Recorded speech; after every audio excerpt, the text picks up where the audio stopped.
ఫోటోలు ఏవైతే మేము తీసిన ఫోటోలు ఫ్రేమ్ కట్టి మీకు ఫోన్ చేసి మీకు అప్పగిస్తాం. కాబట్టి మీరు నిదానంగా సార్ మన ఎమ్మెల్యే సార్ గారు ఒక్కసారి వాళ్ళందరినీ కలిసి మనం ఒక సన్మానం చేసుకుంటాం. ఇక్కడికి వచ్చిన పెద్దలకు, ఇక్కడ వచ్చే పెద్దలందరికీ నా నమస్కారాలు. ఈరోజు శుభదినం. ఎందుకంటే అట్లాగే వేదిక ముందున్న ఉపాధ్యాయులకు, వారి కుటుంబ సభ్యులకు, పాత్రికేయ మిత్రులకు అందరికీ పేరు పేరున హృదయపూర్వకంగా నమస్కారాలు తెలియజేసుకుంటా ఉన్నాను.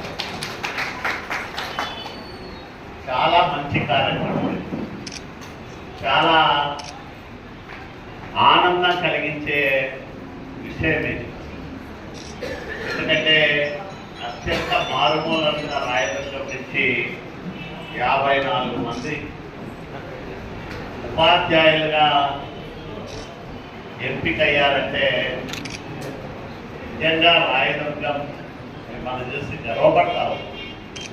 ఇంతమంది ఒకేసారి ఒకే డిఎస్సిలో ఉపాధ్యాయులుగా ఎంపిక కావడం అనేది చాలా అరుదుగా ఉంటాయి. ఎక్కడో మామూలుగా పోటీ పరీక్షలు అంటే యూనివర్సిటీలో రాత్రి భవన్లు కుస్తీలు బట్టి 15 మంది 20 మంది గ్రూపుగా ఏర్పడి కష్టపడి చదువుకొని ఒక 200 మందో 300 మందో ఆ క్యాంపస్లో ప్రిపేర్ అయితే ఒకరికో ఇద్దరికో గ్రూప్ 2నో లేకపోతే గ్రూప్ 3నో ఉద్యోగాలు వస్తే చాలా ఆనందపడేవారు. అట్లాంటి నేపథ్యం నుంచి రాయదుర్గం లాంటి మారుమూల ప్రాంతంలో 54 మంది ఉపాధ్యాయులుగా ఎంపికయ్యారంటే చాలా ఆనందించదగ్గ విషయం.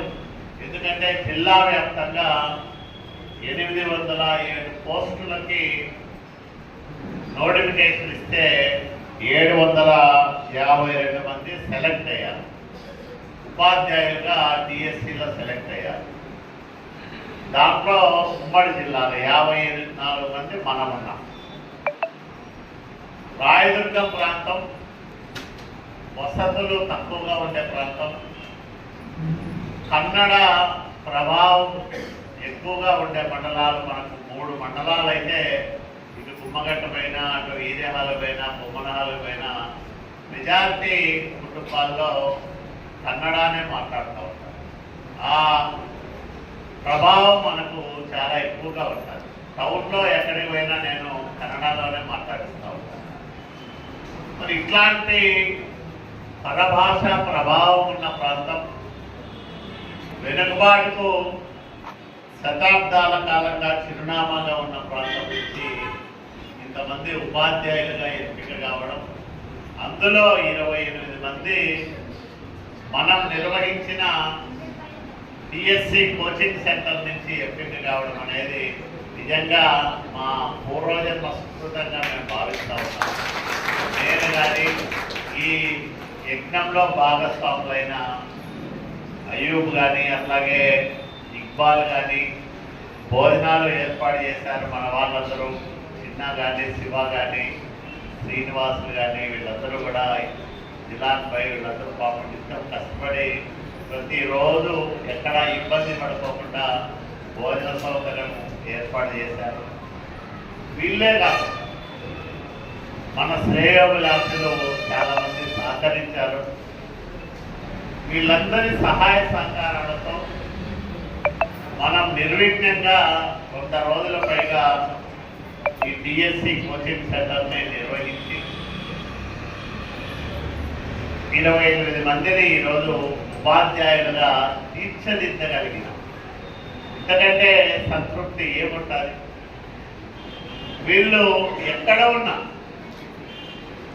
చాలామంది నన్ను ఇక్కడి నుంచి అక్కడికి మార్చండి, అక్కడి నుంచి ఇక్కడికి మార్చండి అని నా దగ్గరికి వస్తూ ఉంటాను.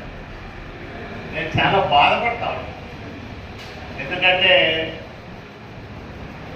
ఫాదర్ విన్సెంట్ ఫెర్రర్ గారు ఎక్కడో వేరే దేశంలో పుట్టి అత్యంత మారుమూలనున్న మహారాష్ట్రలో ఆయన కార్యక్రమాలు ప్రారంభం చేస్తారు.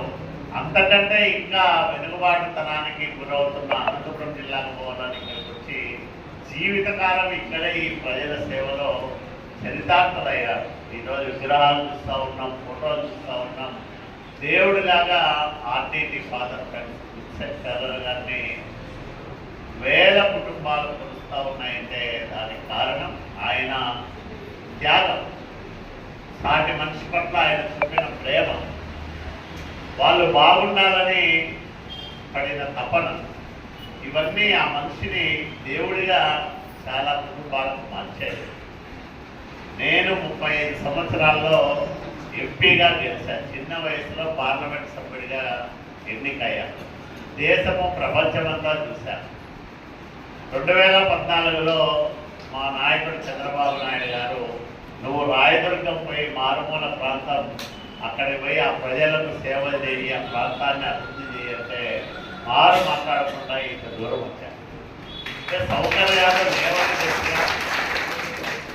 ఇక్కడ ఎట్లా ఉంటాయని ఏమని ఆలోచించకుండా నాయకుడి పైన ఉన్న నమ్మకం, ఆయన ఆదేశిస్తే ఏమైనా చేయాలనే లక్ష్యం, దాంతో ఇక్కడికి వచ్చాను.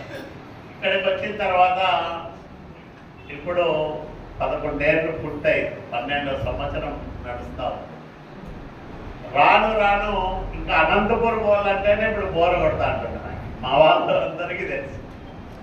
ఒక్కరోజు అవకాశం వచ్చినా నేను రాయదుర్గంలో ఉండడానికి ప్రయత్నం చేస్తున్నా తప్ప అనంతపురం పోవాలా, లేకపోతే విజయవాడలో ఉండాలా, హైదరాబాద్ పోవాలా, బెంగళూరు పోవాలా అని అనుకోరు. ఎందుకంటే ఎక్కడైతే మనం చిత్తశుద్ధితో సేవలు అందిస్తామో ఆ ప్రజలు మన పైన చూపే అభిమానం, ఇచ్చే ఆత్మ సంతృప్తి, ఎంత డబ్బులున్నా, ఎంత హోదా ఉన్నా, ఎన్ని సౌకర్యాలున్నా రాదు.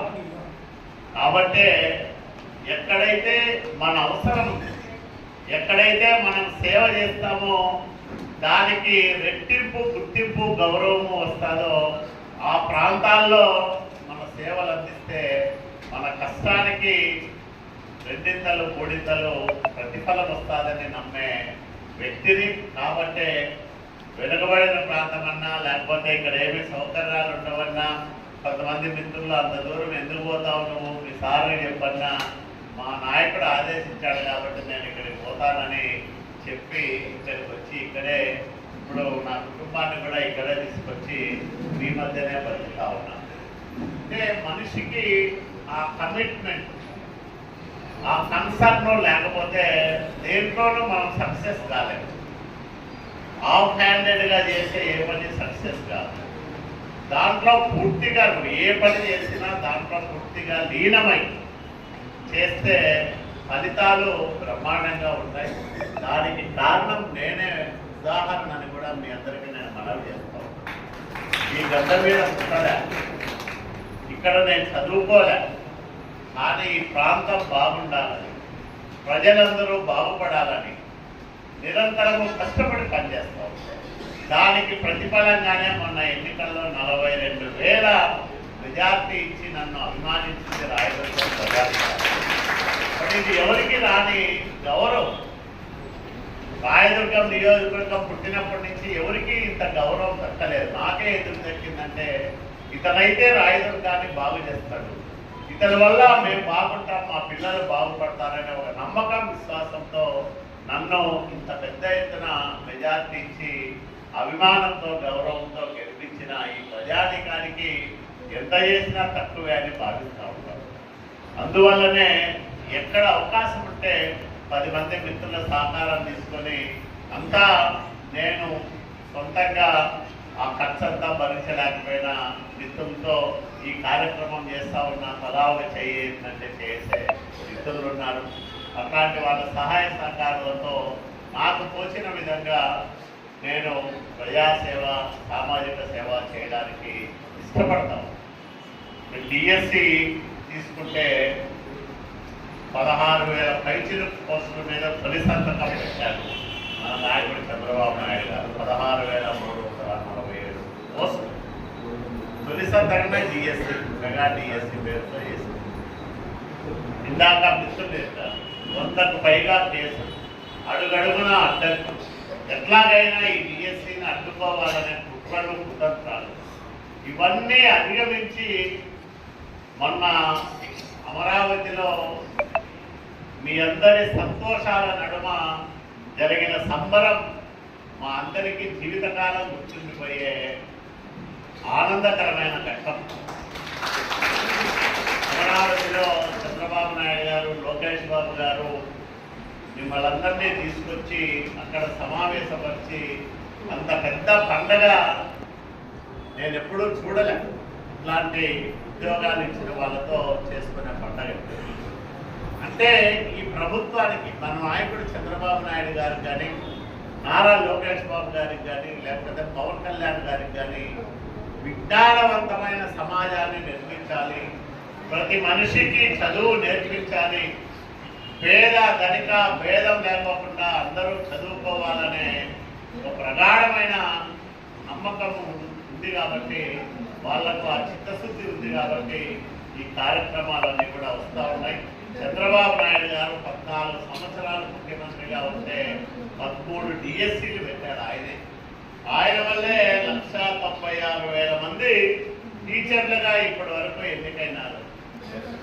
చూడండి, అంటే 1,96,000 మంది టీచర్లని ఉమ్మడి ఆంధ్రప్రదేశ్ రాష్ట్రానికి ఇచ్చిన నాయకుడు చంద్రబాబు నాయుడు గారని మీ అందరికీ ఎవరికి ఇది సాధ్యం కాలే.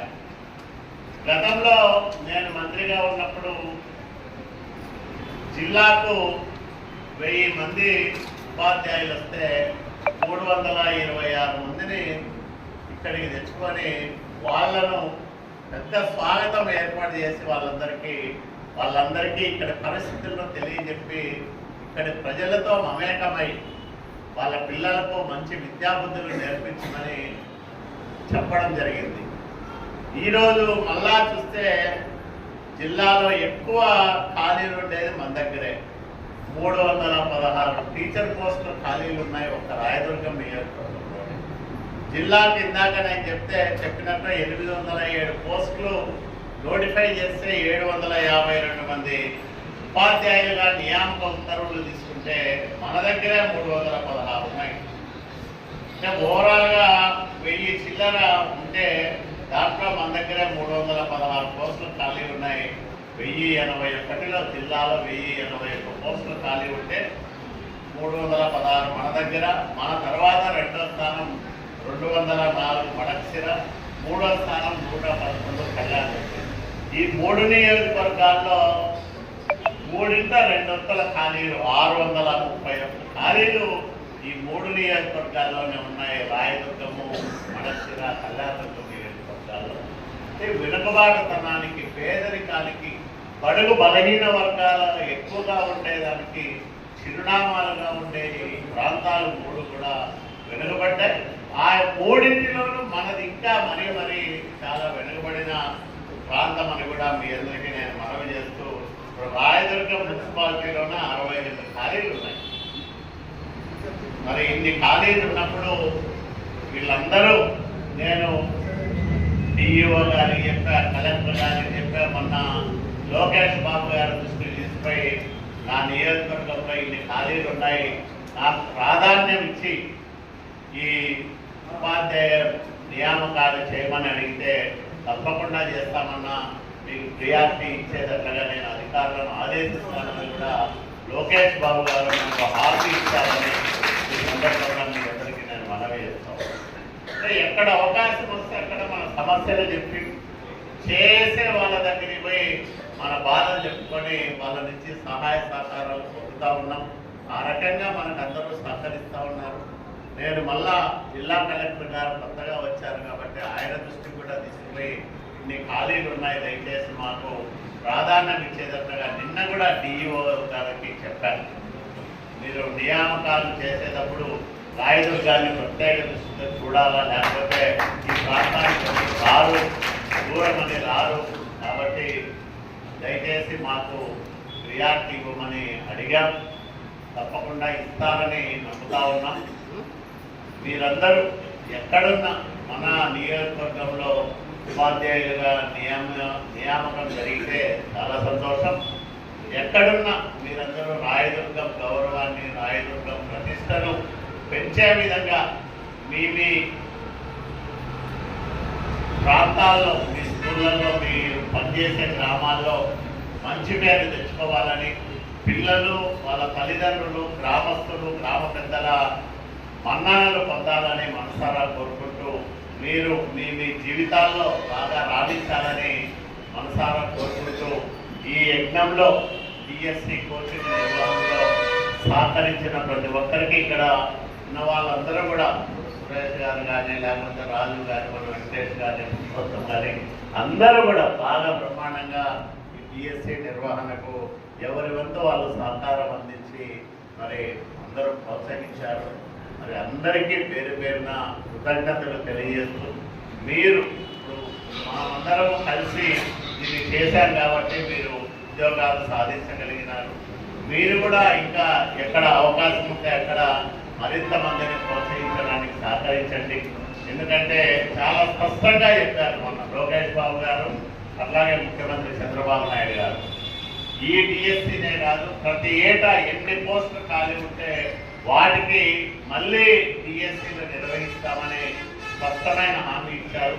మరి ఈరోజు మనం ఇచ్చిన 100 రోజుల శిక్షణ కానీ, మనం ఇచ్చిన మెటీరియల్ కానీ, ఇవన్నీ బేస్ కింద వీళ్ళకు పనికొస్తాయి, బలమైన పునాది వేస్తాయి అనుకుంటున్నా.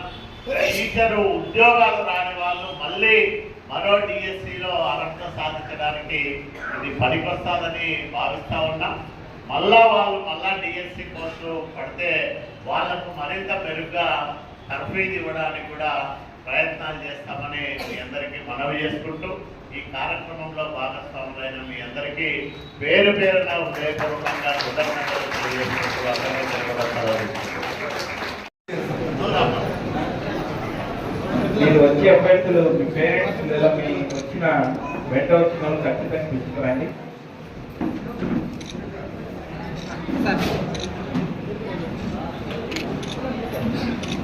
Okay sir.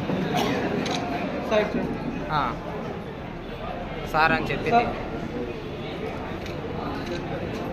ఓకే అన్నీ తీసుకున్న వాళ్ళు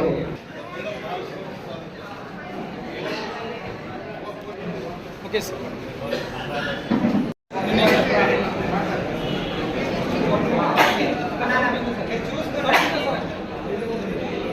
సన్మాన గ్రహీతలు ఇక్కడే కూర్చోండి.